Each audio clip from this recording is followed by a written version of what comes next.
अस्सलाम वालेकुम दोस्तों, खुश आयो पियो ख़ैरात पे सही आहे। तव्हांजे लाइ मां हिकु बहितरीन MPPT आंदी आहे हाइब्रिड, जेकी तव्हांजी ॿ टू व्हीलर बैटरी बि चार्जिंग कंदी, 24 वोल्ट आउटपुट बि ॾींदी ऐं इन खां बाद में सोलर जंहिं महिल ख़तमु थी वेंदो राति जो, तव्हां राति जे टाइम उन ते तव्हां बिजली ते बैटरी चार्जिंग बि करे सघो था। अचो त मां तव्हांखे हिन दीदार करायां। हेॾे अचो त तव्हांखे मां ॾेखारियां बि सही त जेकी हाइब्रिड ऐं नॉन हाइब्रिड में छा थींदो आहे फ़र्क़ु।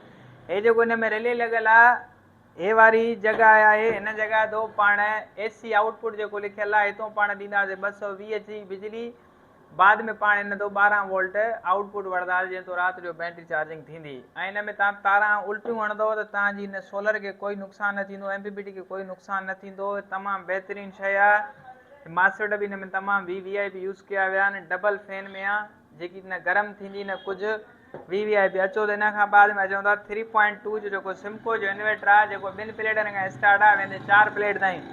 हिन में उहो बि सिस्टम मौजूदु आहे, बि डबल फैन में आहे, VVIP शइ आहे। ऐं हिन में इहो बि सिस्टम मौजूदु आहे त जेको तव्हां लोड ज़्यादा सटियो था त इन्वर्टर खे नुक़सानु थींदो आहे, धमाको ॾींदो आहे इन्वर्टर। हिन में उहो सिस्टम कयो वियो आहे त तव्हां लोड ज़्यादा ॾींदव त हे पाण ख़ुदि ब ख़ुदि ड्रिप थी बंदि थी वेंदो। चवंदो मुंहिंजी ताक़त न आहे त मां हिन शइ खे हलायां, पोइ पाण बंदि करे वेंदो। तव्हांखे चवंदो आहे लोड हटायो त मां हलां।